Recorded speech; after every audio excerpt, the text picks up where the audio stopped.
Salam, hər vaxtınız xeyir olsun əziz şagirdlər. Lütfüzadə məntiq olimpiyadasına hazırlaşan şagirdlər üçün sınaqlar toplusunun izahını paylaşıram. Sınaq 2-dəyik. Sınaq 1-in izahını vermişəm. Və bununla yanaşı lise və gimnaziyalara hazırlaşan şagirdlər 5-ci siniflər və 6-cı siniflər üçün də yararlı suallar var içərisində. Hər birinin izahına baxıb öyrənə bilərik. Qeyd edim ki, lise və gimnaziyalara bu ildən etibarən yalnız 6-cı siniflər, 6-cı sinifi bitirən şagirdlər imtahan verə bilir, amma artıq 5-ci sinifdən etibarən də hazırlaşa bilən şagirdlər olur. Onlar üçün yararlı ola biləcək suallardır. Nəsə əlavə sualınız olsa, əlaqədə saxlaya bilərsiniz. 055 625 36 16 nömrəsi ilə əlaqə saxlaya bilərsiniz. Başlayaq testlərin izahına. Test 1-dən başladıq. Deməli, aşağıda variantlardan hansı? Buradakı ədədə baxaq. Sağdan 3 ayırdıq. 100.000 ədədini ifadə edir. Yəni bunu tapmaq üçün 1-1. 10 minlik deyirsə, onu minə vurmaq lazımdır. Onu minə vursaq alınacaq 4 dənə 0 var. Birinin arxasında 4 0. Cavab 10.000 alınacaq təbii ki. Bu deyil. 1000 100'lük. 1000'i 100'e vuranda bərabərlik 100.000. Təbii ki 5 dənə 0. Və cavab B variantı. Digər variantları sınasaq, 1000'i 10'a vursaq, 1000 10'luq. Cavab alınacaq 10.000. Deməli, digər burada da 20.000 təşkilik. 20.000'i təşkilik o deməkdir ki 1. 20.000'ə 1'ə vuranda cavab 20.000 alınacaq.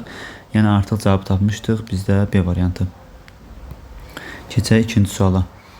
Aşağıdakılardan hansı edilərsə, sağdan 3 ayrılıb, bəli.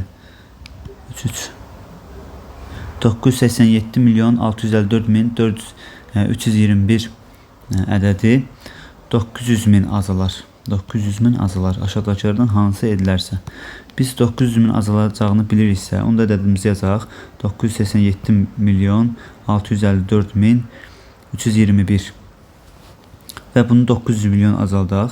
Daha doğrusu 900 min 900.000 azalsaq cavabımız neçə alınır? Yeni cavabımız 1-dən 0 çıxsaq 1, 2, 3, 4, 5, 16-dan 9 çıxsaq 7. Burada bir vahid azalır 6 olur. Bu da 8, 9. Yəni çıxanda görünür ki, yeni cavabımızda 6 və 7'lerin yeri dəyişib. Yəni bizdə 6 və 7'nin yerini dəyişsək 900.000 azalacaq. B variantı. Keçirik 3-cü suala. Aşağıdakı xanalar arasında fərq sabit bir ədəd ilə müəyyənləşib. Sabit bir ədəd nə deməkdir? Yəni eyni qədər. Məsələn 28'dən sonra nəsə A var, daha sonra 48 var. Və yaxud da 23'dən sonra 33 var, 10 artıb. Burada da 10 artıb, 43, 43'ün üstünə 10 artıb, 53. Nöqtə verilib, yəni buranı tam bilə bilməliyik hələ ki.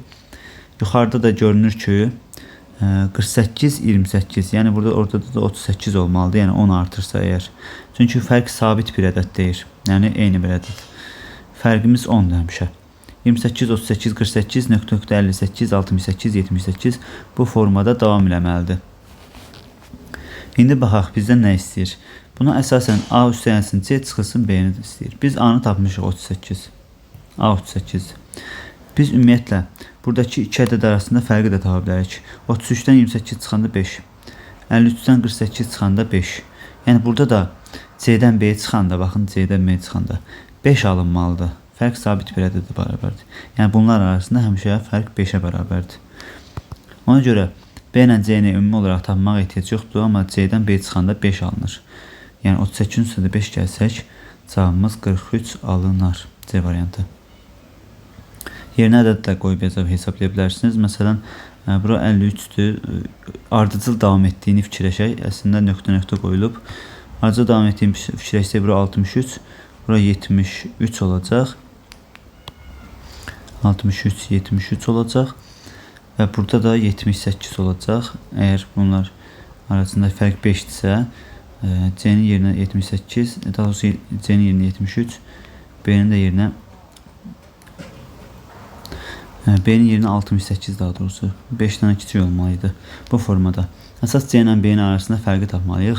C ilə B arasında fərq görürsünüz ki, həmişə neçədir? Burada 5-dir. Onu tapmaq lazımdır. O tapmışıq. Cavab C variantı. Keçək 4-cü suala. Bu da ona oxşar sualdır, amma daha biraz digər formatda. Aşağıdakı dairələrin hər birinin içində bir ədəd yazılaraq bir qanuna uyğunluq əmələ gətirir. Dairələr arasında fərq sabit bir ədəddir, yəni eyni artmalıdır. Yəni 32-ün üstünə 6 gəlmişsənsə, burada 38-in üstünə də 6 gəlib 44 yazmaraq, yəni 44 yazmaq lazımdır. Daha sonra 6 gəlib 44-ün üstünə 6 50, 50-nin üstünə də 6 56. Anı tapdıq artıq. A 56-dır. İndi daha sonra şərt nə deyir? Deyir ki, qırmızı dairədəki ədəd ilə mavi dairədəki ədəd arasındakı fərq 72-dir. Qırmızını bilirik. 32. Deməli, bu mavi ilə arasındakı fərq 72-dirsə, onda üstünə gələk 72. 4 alınır 104. Yəni mavi 104. Mavi 104-sə, mavinin solundakı ədəd ondan 6 vaid az olmalıdır. Çünki həmişə artı vaid artırsa, onda solda da az olmalıdır. 104-dən 6 çıxsaq 98. 98-dən də 6 çıxsaq geri gedirik. Buradan 98-dən 6 çıxsaq 92 olmalıdır. Yəni bu formada. A və B-ni tapdıq və istəyir ki, A plus B-nin cəmini tapın. İndi 56 üstə girək 92, toplasaq 8, 9 isə 5 gəlsək 14. Cavab 148 C variantı. Aşağıdakı əməllərdən hansının nəticəsi 2 rəqəmli ən böyük natural ədədə bərabərdir? Burada ən böyük cavabı istəmir. Bizdən istəyir ki, hansının nəticəsi 2 rəqəmli ən böyük natural ədəd olsun. 2 rəqəmli ən böyük natural ədəd 99-dur. Yəni hansı 99-a bərabərdir istəyir? 25-in üstünə 3 gəlsək, mötərizənin birinci hesablanmalıdır. Əməllər sırasına görə. 33, 33 vursaq 99. Biz artıq tapdıq ki, A variantının cavabı 99-dur. Yəni variant A. Daha sonra 6-cı sual. 2 natural ədədin cəmi 10-dursa, hasillərin ala biləcəyi ən böyük və ən kiçik qiymətlərin cəmini tap. 2 natural ədəd A vurulsun B bərabər cəmi deyir. 2 natural ədədin cəmi 10-dur. Bu necə ola bilər 2 natural ədədin cəmi 10? Natural ədəd dediyi üçün 9, 1, nə bilim, sonra 8, 2, 7, 3, 6, 4, 5, 5, sonra, yəni bu formada davam edir. Sonra 4, artıq yazsaq 4, 6 təkrarlanmış olur. Ona görə yazmıram. Bura qədər bəsdir. Ən böyükdür ki, bu iki ədədin hasillərin ən böyük qiyməti və ən kiçik qiymətlərin cəmini təpin. Nə deməkdir? Yəni bunların hasilləri hansı daha böyüklər, hansı daha kiçik olar? Biz bilməliyik ki, ədədlər bir-birinə nə qədər uzaq olsa, yəni buradakı ədədlər, cəmdəki ədədlər nə qədər uzaq olsa, o qədər hasil kiçik olur. Yəni 9-u 1-ə vuranda 9 alınır. Məsələn, 8-i 2-yə vursaq görürsük 16, 2-də artır. 7-ni 3-ə vursaq bir-birinə yaxınlaşdığı üçün hasil artır. 21. Daha sonra 6-nı 4-ə vursaq 24, hasil artır. 5-5-ə vursaq 25. Deməli, hasilin ən böyük qiyməti 25, ən kiçik qiyməti 9. Və bunların cəmi də, bu ikisinin cəmi neçə alınır? 34. Cavab D variantı. Keçirik 7-ci sual. Bu suallar içərisində ən maraqlı suallardan biridir. Bu sual tipindən lise imtahanlarına və məntiq olimpiadalarına çox düşür bu cür tip suallar. Ona görə diqqətlə baxmaq lazımdır. Deməli, ABCD bir-birindən fərqli natural ədəd. Fərqli natural ədəd deyirsə, təbii ki, birdən başlayaraq 1, 2, 3, 4, yəni bu formada 0 ola bilməz. Əsas onu xatırladaq, ABC natural ədəd deyir çünki. 0 natural ədəd deyil. Birinci bu şərti düşünək. Daha sonra A vursun C 24. Uşaqlar, A vursun C necə 24 ola bilər? 24-ün bölənlərini tapmalıyıq. 24-ün bölənləri 1, 24, sonra 2, 12, 3, 8, 4, 6. Yəni 1-i 24-ə vursaq, buradan daha yaxşı yazım, 1-i 24-ə vursaq, 2-ni 12-yə vursaq, 3-ü 8-ə vursaq və 4-ü də 6-ya vursaq 24 alına bilər. Yəni H-la C hələ ki bu ədədlər ola bilər. Bilmirəm də indi burada hansılar yazmaq lazımdır, hələ ki bilinmir. Ən böyük qiyməti deyir, sonda ona görə ən böyük A-nın yerinə məsələn yəqin ki 24 yazacağıq, amma keçək digər şərtə baxaq. B üstənəsinin D 15-dir. B üstənəsinin D 15 necə ola bilər? B-nin ən böyük qiymətini istəyir deyə bura 14, 1, 13, 2, 12 3, yəni bu formada davam edəcək B üstəgəlsin deyil. İndi gəlin şərti anladıqsa, A və B-nin, A plus B-nin ən böyük qiymətini istəyirsə, A-nın yerinə 24 yazmalıyam. 24-ü 1-ə vuranda 24 eləyir. A-nı da tapdım, C-ni də tapdım. Daha sonra keçək. B-ni tapaq. B-nin yerinə ən böyük əslində 14 fikirləşmək olar. Çünki 14-ün üstə bir gəlində 15 edir. Amma 15 üstəgəlsin 0 yaza bilmirik. Çünki natural ədəd deyir. Buna görə ən böyük 14 götürdük. Əslində cavab 24 və 14 götürsək 38 alınardı. Amma 38 deyil. Niyə görə? Çünki bizə deyir ki, ABCD bir-birindən fərqlidir. Burada D-ni də 1 götürdük, C-ni də 1 götürdük. Bu olmaz. C-ni 1 götürmüşüksə artıq məcbur D-ni 2, 13 götürmək məcburiyyətindəyik. B-nin ən böyük qiyməti 14 olur. Amma A plus B cəminin ən böyük qiyməti məcbur 24 üstəgəlsin 13 olmalıdır. Çünki hamısı bir-birindən fərqlidir. 7, 37 A variantı. Keçək növbəti sual, 8-ci sual. Bu çox asan sualdır. Deyək ki, 7 rəqəmli ədədidir. 7 rəqəmli A plus B 8 olarsa, A və B-nin yerinə hansı ədədlər yazsaq, bu ədədlər ən böyük olacaq. Yəni, bu ədəd ən böyük olacaq. Təbii ki, başda başlayan, ən böyük mərtəbədə duran 8 yazsaq, B-nin yerinə 0 yazsaq, çünki cəmləri 8, 0, cəmi 8 olmalı. Daha böyük alınır.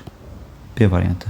Burada 9 yaza bilmirəm. 9, 9 yazsaq da daha böyük olunardı. Amma A ilə B-nin cəmi 8-dir axı. Ona görə A-nın yerinə məcbur ən böyük 8 qoyuruq. B-nin yerinə isə 0 qalır. 7, 1 yazsaq daha kiçik ədəd alınır. Ona görə olmaz. Ən böyük 8, 0. 9. 103-lərə qədər yuvarlaqlaşdırdıqda 35600-ə bərabər olan ən böyük və ən kiçik ədədin fərqini tap. 103-lərə qədər yuvarlaşır və 5 rəqəmli ədəddir ki, 35600 alınır. Deməli, təbii ki, 103-lər mərtəbəsi 6 olduğu üçün burada qırmızı ilə göstərək 6. Bura sol tərəfi dəyişməyəcək. 36 olacaq. Niyə görə? Çünki 35 daha doğrusu burada 35 sol tərəf yuvarlaşdırmada dəyişmir. Özü 6 yazsa, özün yerinə ən böyük tapmaq istəyirsə, sağına məcbur ən böyük 4 qoya bilərik. Çünki yuvarlaşmada 5 yazsaq 35700 alınır. Ən böyük ona görə 4 yaza bildik. 5, 6, 7, 8, 9 yaza bilmirik. Burada ən böyük 9. Bu ən böyükdür. Ən kiçiyi tapmaq istəyirsə yenə də 5-dən xəcəkək. Və ortadakı artıq bu dəfə 1 vaat kiçildək. Sol tərəf dəyişmir. Ortadakı 1 vaat kiçilir. 35550 bizim üçün ən kiçik olar. Çünki 35550-ni yuvarlaşdırsa 35600 alınır. Çünki 5-in sağında 5 var deyib bu 1 vayda artacaq. Olacaq 35600. Bura daha kiçik yaza bilmirəm. 4 yaza bilmirəm. Çünki 4 yazsam 35500-ə yuvarlaşar. Olmaz. Çıxsaq bunlar bir-birindən cavab 99 alınır. 99 alınır və cavab D variantı. Keçirik növbəti suala. 10-cu sual. 10-cu sualda yuxarıda verilən əməllərə uyğun A plus B cəmini tapın. Biz fikir versək burada. 12 üstü 3 görürsünüz. Yəni 12-nin kubu. Yəni 12-nin kubu necə açılır? 12 vurulsun, 12 vurulsun, 12 kimi açılır. Ədədin kubları mövzusunda keçilib. Yəni burada çox asanlıqla görünür ki, A12-dir. Və 7 vurulsun 7 də 7, 2 dənə 7 olsun, 7 üstü 2. 7-nin kvadratı kimi göstərir. Ona görə də B2-dir. Yəni burada 7 üstü 2 olmalıdır B-nin yerinə. A-nı 12 tapdıq, B-ni də 2 tapdıq. 12 üstü 2 gəlsək, cavab C variantı 14.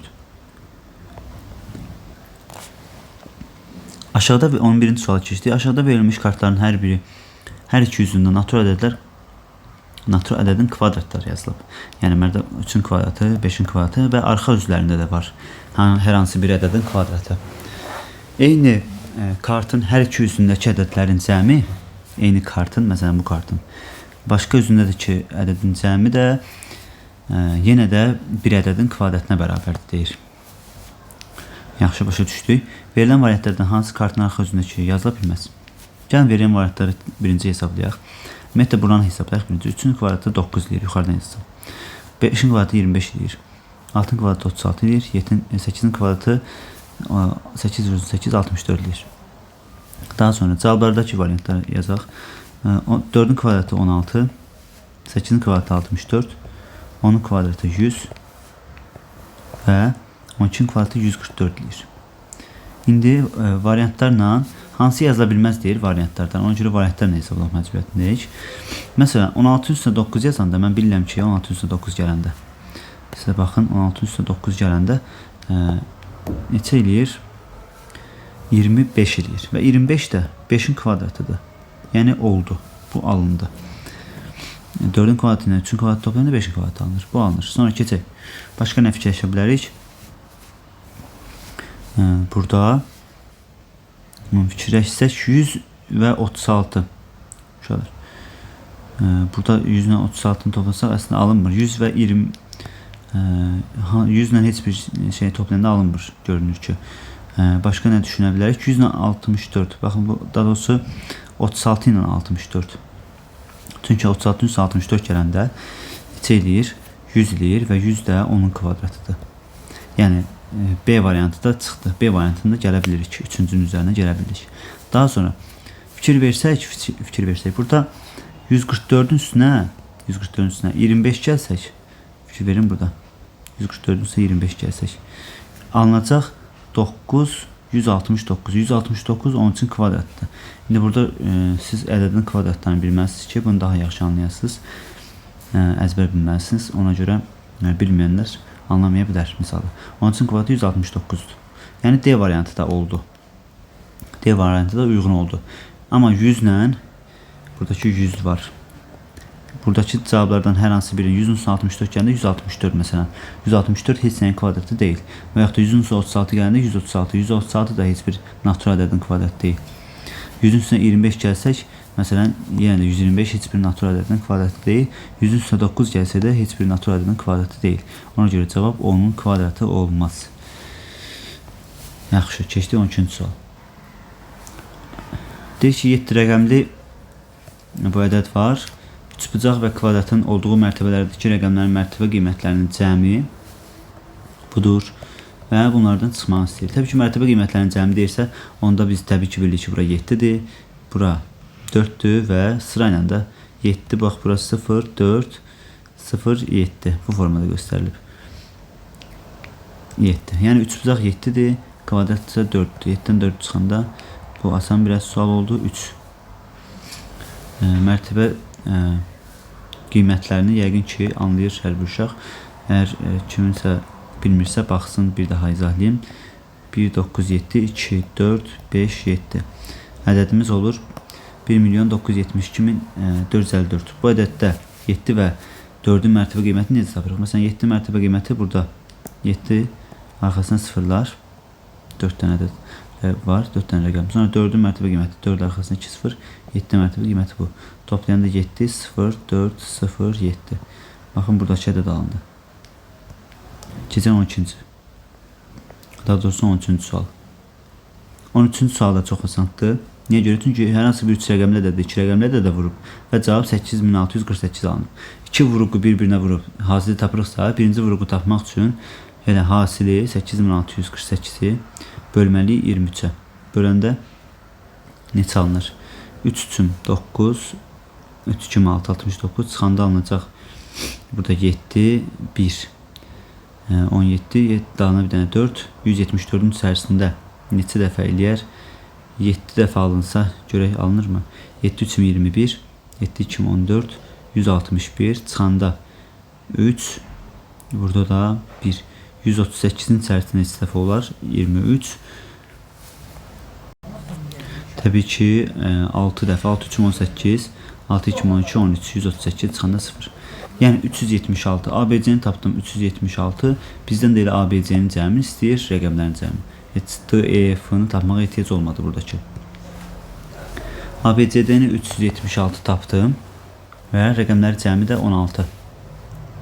3 7 üstəlik 6 16. Keçirik 14-cü suala. Bəli, 14-cü sual. Yuxarıda verilən bölmə əməllərində A plus B 14 olduğuna görə x-in 5'ə bölünməsindən alınan qalığı tapın. Ümumiyyətlə x-in eyni olduğu, bölünən olduğunu görürsünüz. Bölünən 7'yə bölən 4'ə bölüb, burada A alınıb, burada B alınıb, qismət. Qalıqları da görürsünüz. Burada 2 alınıb, burada isə qalıq 1 alınıb. Yəni Burada nə etmək lazımdır? Birinci bir tənlik formasına gətirək. Necə? Biz bilirik ki, bölünəni tapmaq üçün qisməti bölənə vurub üstünə qalıq gəlmək lazımdır. Yəni x bərabərdir. Burada qeyd edeyim. X bərabərdir. 7-ni a-ya vurub 7 vursun a. Üstünə 2 gəlmək lazımdır. Sonra burada x bərabərdir.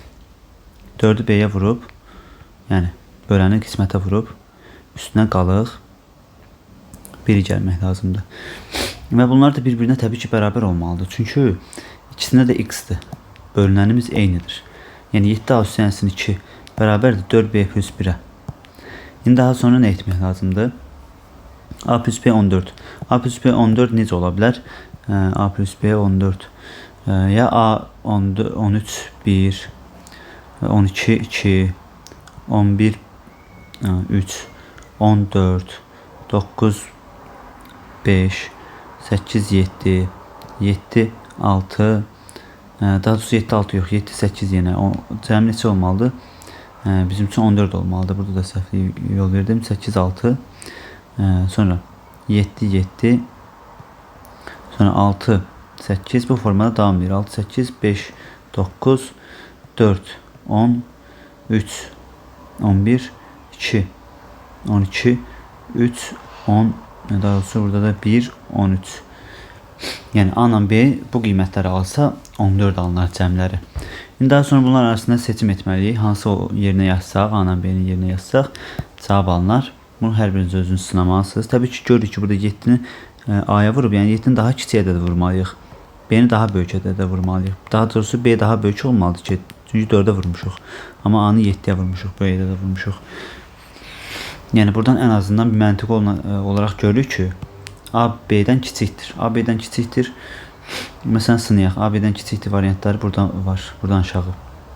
A yerinə 6 qoysaq 7 6 42, 43-ün üstünə 42 gəlsək 44 alınır. Burada isə 4-ü artıq 8-ə vurmalıyıq. 4 8-im 32, 33-ün üstünə 1 gəlsək 33 bərabər olmadı. Keçirik digər A-nın qiymətini. 5 ilə 9-u sınayaq. A ilə B. A-nın yerinə 5 qoysaq 7 5-im 35. 35-in üstünə 2 gəlsək 37. 9 qoymalıyıq B-nin yerinə. Görürsünüz ki 4 9-um 36, üstünə 1 gəlsək 37. Bəli, alındı. Artıq x-in neçə olduğunu tapdıq. X 37 imiş ki 37-ni 7-yə böləndə burada 5 alınıb və qalıq 2 alınıb. 37-ni 4-ə böləndə isə 9 alınıb, qalıq 1 alınıb. İndi bizə nə istəyirdik ki, sonda başqa bir şey istəyir bizdən. X-in 5-ə bölünməsindən alınan qalığı tapın. X nədir? 37. 37-nin 5-ə bölünməsindən alınan qalıq 7 5-im 35, qalıq 2. Yəni C variantı. Keçən növbəti suala. Yəni bunu özünüz sınamalıydınız hər birini və cavab tapmalıydınız. 6 rəqəmli bir ədəd ilə 4 rəqəmli bir ədədin hasili zamanı ən az neçə rəqəmli bir ədəd alınır? 6 rəqəmli bir ədəd deyir bizə. Bax, xətt çəkəcəm. 1 2 3 4 5 6. Vurulsun 4 rəqəmli bir ədəd və hasil ən az olsun deyir. Ən az. Hasili ən az götürmək istəyiriksə biz onda vuruqları da ən az götürməkdir. Vuruqları ən az neçə götürə bilərik? Ən kiçik 6 rəqəmli ədəd götürək. Məsələn özümüzdən 100.000 və 1000 götürək. Burada da təbii ki 4 rəqəmli ən az götürsək cavabımız da azalınacaq. Demək 100.000-i 1000-ə vuranda, biri 1-ə vuranda yuvarlaq ədədə vurulmasını yəqin ki bilirsiniz. 1 sıfırlar da sayı 5 dənə burada var. 3 dənə burada var. Yəni 8-dən 0 əlavə edəcəm bura. 8-dən 0 əlavə edirəmsə, bir də 1 var. 9. Yəni bu ən az 9 rəqəmli bir ədəd alınır. Cavab B variantı. 16-cı suala keçirik. Deməli 16-cı sualda nədir? Problem. Burada da müəyyən bir qanuna uyğunluq var. Onu özünüz tapmalısınız. İndi isə mən izah edirəm. 208 gələndə burada 20. 20-ni də 5-ə bölsək 4. Yəni həmişə toplayıb 5-ə bölməliyik əslində. Toplayıb 5-ə bölmək lazımdır. 19-un isə 21 gələndə 40. 40-ı 5-ə böləndə 8. 6-ın isə 9 gəlsə 15. 15-i 5-ə bölsə 3. 22-in isə 13 gələndə alınır 5. 35. 35-i 5-ə bölsək 7. Bu misal üçün yalnız toplayıb 5-ə böldük. Bu cür misallarda qanun uyğunluqlarda siz özünüz fikirləşməlisiniz ki, nə etmək? Toplama, çıxma, bölmə, vurma və yaxud da toplayıb bölmə, vurub çıxma, yəni bu şeylər olur. Bu qanuna uyğunluqda özünüz düşünməlisiniz. Keçirəm 17-ci suala. 17-ci sual. Sual işarəsinin əvəzinə uyğun variantı seçin. Biz birinci nəyə fikir verməliyik burada? Fikir veririk ki, burada hər hansı bir ikisini toplayıb, sonra da cavabda da 2 dənə olmalıdır. Hər hansı bir fiqur olmalıdır və cavablardan biri budur. Bilməkdir, nə hansı cavabdır. Deməli, toplama zamanı fikir versək, bunları necə əldə edə bilər? Baxın, buranın götürsək, bura gətirsək, bunun isə bu hissəsini götürüb bura gətirə bilərik. Baxın, parçalayıb. Amma nöqtələr qalır. Görürsünüz ki, buradakı nöqtələr qalacaq. Bu 2 dənə nöqtə burada qalacaq. Baxın, mavi ilə göstərim onu. Bu 2 nöqtələr qalsın digər tərəfə. Çünki burada fikir versəz, yalnız bir nöqtə var idi. Baxın, bir nöqtə var ortada. İndi isə yəni uşaqlar, burada bunları artıq tamamladıq. Bu formada olanlar. Yerdə qalanları isə toplamanın digər tərəfinə yapışdırmalıyıq. Bu formanı, bu iki formanı tapmalıyıq. Bu iki formaya fikir versək, yerdə qalan 1, 2, 3, 4 dənə xətt qalıb. A-D ilə C variantları görürsünüz ki, çoxlu xəttləri var. 4 dənə xətt yoxdur. Məsələn, bunlarda 4 xətt var. Bunda da 4 dənə xətt var. Ona görə A və B variantları qalır hələ ki. Amma niyə görə B variantı olmaz? Bunun başucu görürsünüz ki, gəlib bura yapışsa, toç. Yəni o uclu olmayan hissəsi, ucunda nöqtə olmayan hissəsi. Amma bunun ucunda olmayan nöqtə hissəsi belə gəlməlidir, amma tam tərsi gəlib. Uyğun deyil. Amma burada uyğun ola bilər. Məsələn, bu gəlib belə yapışsa bura, bu isə aşağıdan gəlib yapışsa, iki tərəfdə A variantı götürüb bura qoysaq, cavab alınır. Keçirik 18-ci suala. Deməli, 18-ci sualda fiqurdan neçə 3 tamamlı fiqur tapmaq mümkündür. Nümunə sağ tərəfdə göstərilmişdi. Burada sağ tərəfdə bundan yəni neçə dənə tapmaq olar bunun içərisində. Qeyd nümunəni istənilən istiqamətdə fırlatmaq olar.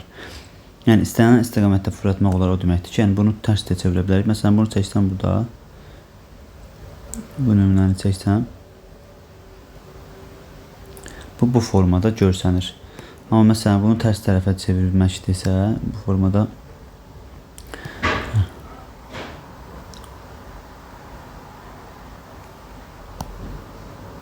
baxın, bu birinci nümunəmiz biraz yaxşı almadı. Bunu silək. Bir də yazım. Bir də çəkim. Daha yaxşı alsın deyə.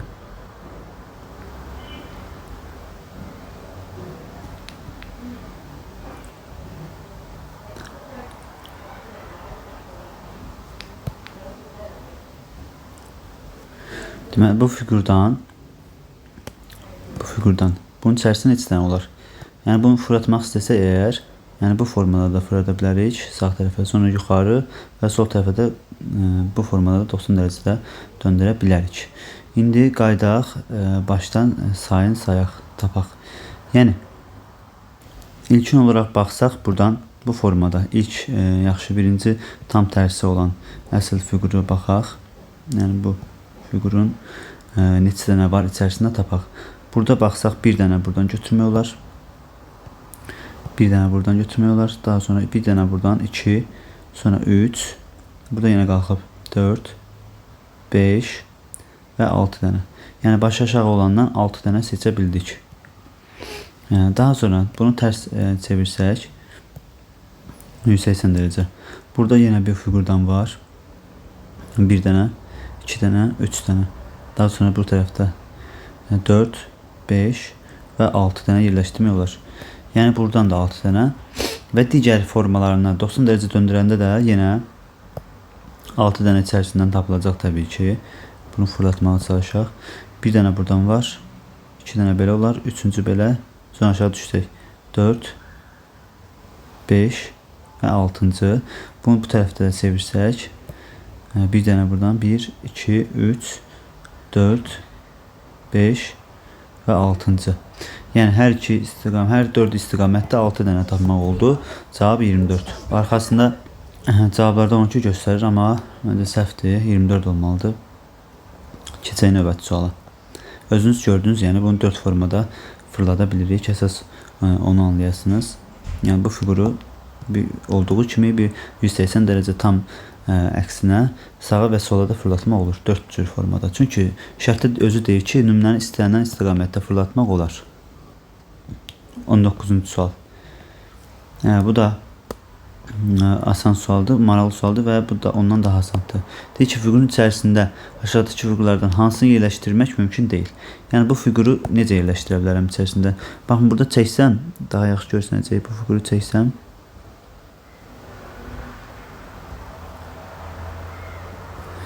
evet, onun içərisində yerləşdirmək olarmı, olmazmı görəcəyik tam olaraq. Yəni burada yerləşdirə bilərik. Görsənir ki, burada yerləşdirə bilərik. Yəni A variantı olar. Keçirik B variantına yerləşdirməyə çalışaq. Burada çəksəm daha yaxşı anlayacaqsınız. Əslində gözlə görsənir, çəkib üstünə aparmasaq da olar, amma daha yaxşı anlayasınız deyə belə göstərirəm. Bunu da necə göstərir? Burada göstərə bilərəm. Bəli. Görsənir ki, olar. Bu variantda olar, B variantda olar. Məsələn, C variantını sınayaq.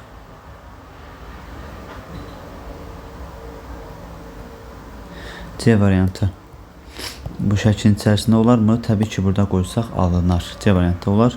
Yəni hansı variant olmaz? D variantı olmaz. Gəlin bunu da çəkim göstərim. Niyə olmaz deyə.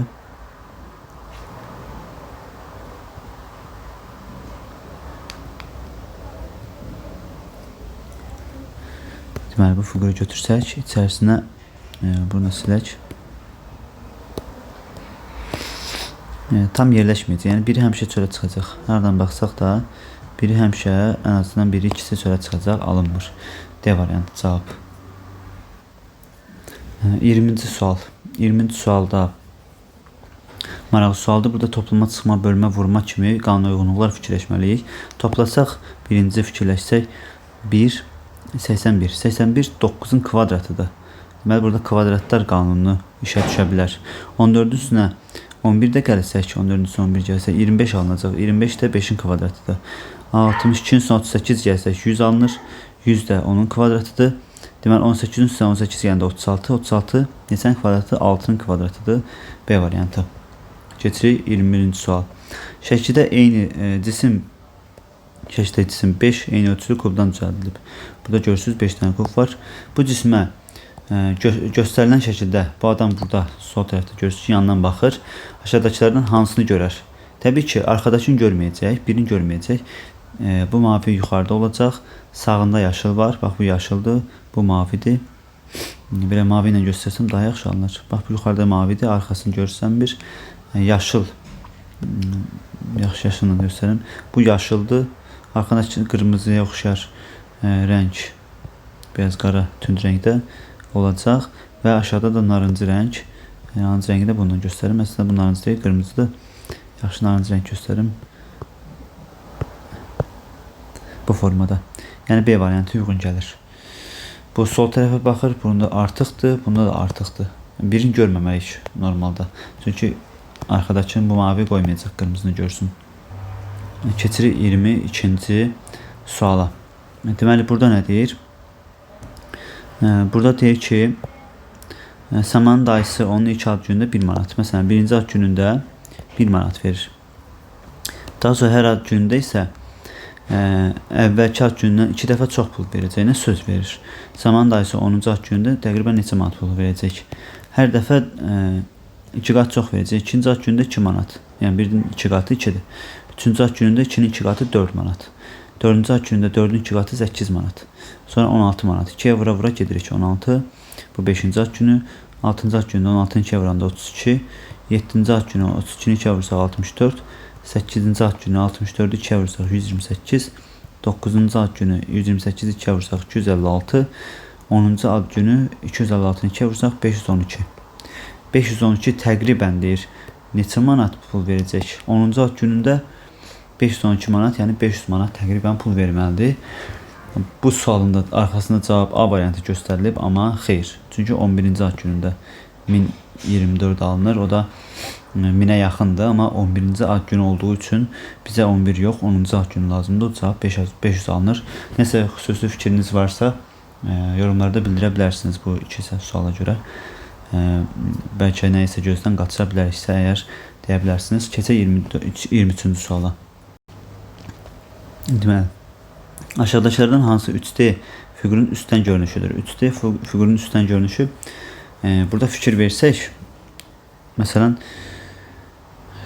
bu olmaz. Çünki yuxarıda üstten bu dairə formasında görməliydik. Məsələn, bu ola bilər və B ola bilər və C ola bilər. Hələ ki, A variantı olmaz. Sonra fikir versək, bunun soluna keçib, solunda heç nə yoxdur. Burada sağında yan bu tərəfdə var. Bəlkə bu ola bilər, baxın. Ortada bu yumru var. Arkasında bu kvadrat var.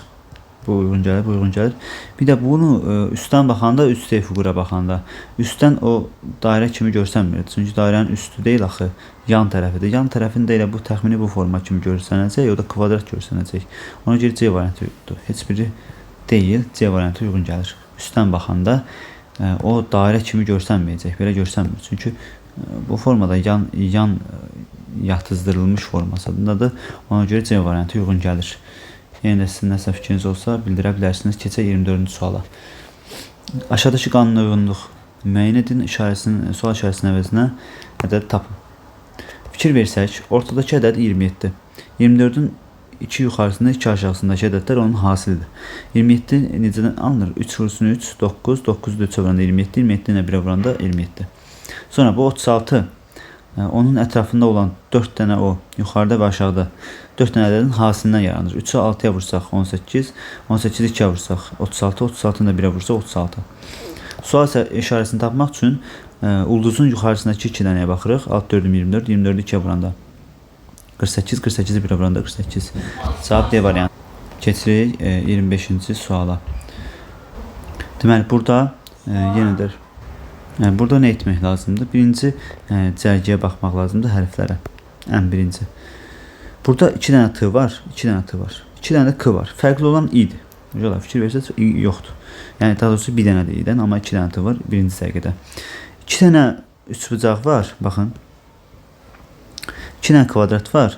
Fərqli olan hansıdır? Fərqli olan odur, yəni 0. Yəni daha doğrusu dairə kimi deyək. Baxaq buna, dairədir. i dairəyə bərabərdir. Bunu artıq məntiqi olaraq siz tutmalısınız. Əgər i dairəyə bərabərdirsə, bu sözdəki i, yəni o artıq i-ni tapdıq ortadakı ədədi. Və hətta cavablara baxsaq cavabımız çıxır. Çünki ortada bir dənə dairə olan D variantıdır. Digər hərfləri tapmağa ehtiyac qalmadı. Tapmaq istəyən tapa bilər. Problem yoxdur, amma bu cür misallarda ən birinci ipucunu tapıb cavablardan yoxlamaq daha yaxşıdır, daha sürətli alınır. Keçək 26-cı suala. Deməli, burada nə deyir? Deyir ki, bu üçünün cəmi 19'dur. Baxın, 19. Ona 19 yazıram bir yadda. Sonra yenə həmin üçlüdür, amma yerləri dəyişib. Nə fərqi var? Yenə də cəmi 19. 19 bir yadda 20. Artıq 2 yadda. Yenə bu üçüdür. Görürsünüz, eyni üçlüdür. Yerləri dəyişib. Cəmi 19'dur. 2 yadda. 2 yadda 19'un üstüne 2 gəndə 21. Yenə də 2 yadda. 6, 7, 8'i toplayanda eləyir 21. 2 yadda 23. Cəmi tapdıq. 23.109 D variantı. Keçirik növbəti suala, 27-ci sual.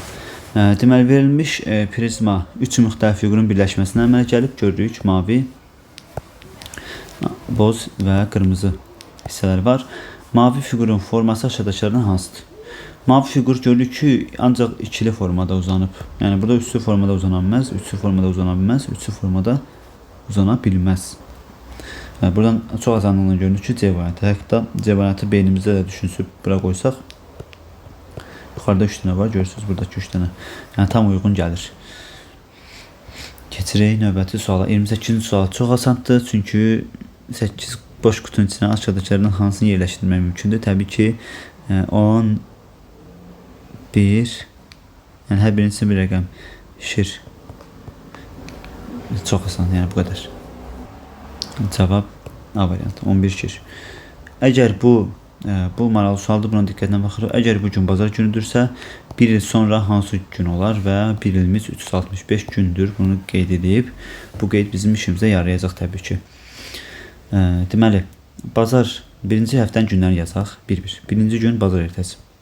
İkinci gün çərşənbə axşamı. Üçüncü gün çərşənbə. Dördüncü gün cümə axşamı. Beşinci gün cümə. Altıncı gün şənbə. Yeddinci gün, yəni bazar günü. Deyək ki, bu gün bazar günüdür. Bazar gününü dairəyə alırıq. Və 365 gün sonra həftələrimiz görürsünüz ki, bazar günündən bir həftə sonra yenə bazar günü olacaqdan, yəni 7 gün sonra. Ona görə 365-i mən gedəcəm böləcəm 7-yə. Yəni dövrümüz 7-dir. 7-yə böləndə 7 5 35 qalıq 1, 15-in içində 2 7 14 qalıq 1. 52 həftəmiz dövr eləyəcək. 52 dəfə bazar olacaq. Daha sonra qalıq 1 olduğuna görə bazardan bir gün sonraya gedirik. Bazardan bir gün sonra bazar ertəsidir. Təbii ki, bura qayıtmış oluruq elə ki. Ona görə cavab bazar ertəsi. Bu cür suallarda həftələrin dövrünə aid suallarda 7-yə bölmək lazımdır və qalığı tapmaq lazımdır. Qalıq bizim işimizə yarayacaq. Daha sonra 30-cu sual. 30 da maraqlıdır. Deyir ki, aşağıdakı 2 rəqəmli və 3 rəqəmli ədədin hasili verilmişdir. Cavablar verilməyib, yoxdur burada heç nə. Sadəcə olaraq KLM-in cəmini istəyir. İndi fikirləşək. Burada nə etmək lazımdır? 7-ni nəyə vursaq 7, yəni eyni şey alınır. 7-ni 1-ə vursaq məsələn 7 alınır. Düzdürmü? Eyni şey alınmadı ki. Bizə bu M-lə M-in eyni olmağı istəyir. 7-ni bir dənə nəyə vursaq eyni şey alınır. O da 5-dir. 7-ni 5-ə vursaq 35 alınır. Görürsünüz? 5 alındı. Bu da 5. Ona görə M-in 5 olduğunu artıq tapırıq. M 5'ti, 75 35, 3 yadda. Bax 3 yadda önəmlidir bizim üçün. İndi 7-ni neçəyə vursaq 3 yadda da üstünə gələr və yenə 5 alınmalıdır məcbur. 7 6 42 fikirləşirəm. 42-nin üstünə 3 gələndə 45 edir və M yenə 5 olacaq. 6 imiş bu. 7 6 42 üstünə. Bunu təbii ki mən özüm fikirləşib ifadə edirəm. Siz amma məndən öncə özünüz fikirləşsəz, yəni təbii ki birdən-birə sürət tapmaq olmur, amma artıq fikirləşib tapıb yazmışam. Ona görə daha sürətli deyirəm. Fikirləşəsiniz ki, necə birbaşa tapdım? Təbii ki əvvəlcədən fikirləşib yazmışam. Siz də fikirləşib əgər tapa bilmədinizsə, indi diqqətlə baxsaz görəcəksiniz. Deməli, 5 7-ni 6-ya, bu 3-ün heç bir önəmi yoxdur. 3-ünü heç nəyə vurmuruq. Burada hələ ki qalsın. 7 6 42 45 4 yadda. Vurmanın qaydlarını yəqin ki bilirsiniz. 4 yadda qalıb. İndi 7-ni nəyə vursam, sonu KK eyni rəqəm alınacaq. Yenə də fikirləşsə, ən kiçik biri fikirləşsə, 7-ni 1-ə vursaq 7, qalıq da 4 olub çıxır, 7-nin üstə 4 gələndə 11 deyir. Baxın, həqiqətən də kalka 1-1 imiş. 7-ni 1-ə vurduq və alındı. İndi gedib kənarda yoxlayaq. 165-i burada bu neçə idi? 37-yə vuranda həqiqətən də bu 3-ü heç lazım deyil, amma yaxşı yazsın. 7 5 35, 7 6 42, üstünə 3 yadda idi. 45, 4 yadda, 7 27, 4 yadda 11. Baxın alındı. Bizə də bu lazımdır. Deməli, 1, 6, 5-i toplayanda 12. Cavab A variantı. Burada suallar bitdi. Sınaq 2-nin izahını verdim. Lisey deməli və gimnaziyalar hazırlaşan şagirdlər üçün də önəmlidir və əsas da Cüzadə məntiq olimpiyadasına hazırlaşan şagirdlər üçün xüsusi testlər toplusudur. Sınaq 2. Və bu testlər toplusunda hansı bölmələrdən istifadə olunub, yəni hansı bölmələri yararlanmaq lazımdır, onlar da göstərilib. Şifrələr və yaxud da bu məntiqi hissələrdir, şəkil analizi və yuxarıdakı isə riyazi hissələrdir. Riyazi məntiqə aid suallardır. Siz daha sonra sınaq 2-dən sonra sınaq 3-ün izahını paylaşacağım. İzləmədə davam edin.